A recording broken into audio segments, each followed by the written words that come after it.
wa mama, wa baba, mkifika nyumbani tuna maswali ya kuulizana. Swali la kwanza, what is our collective responsibility as a family? Andika hiyo, nendeni mkajadili. What is our collective responsibility?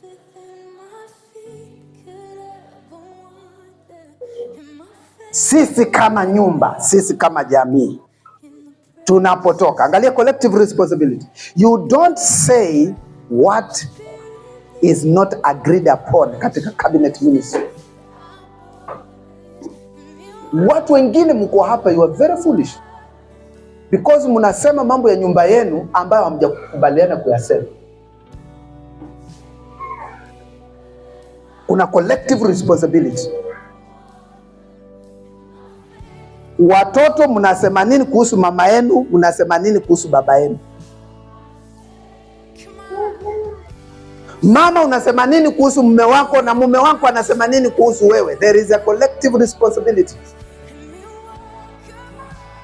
Na kusema mambo ambayo hayajakubaliwa katika kikao kile cha cabinet kina kuqualify kufukuzwa.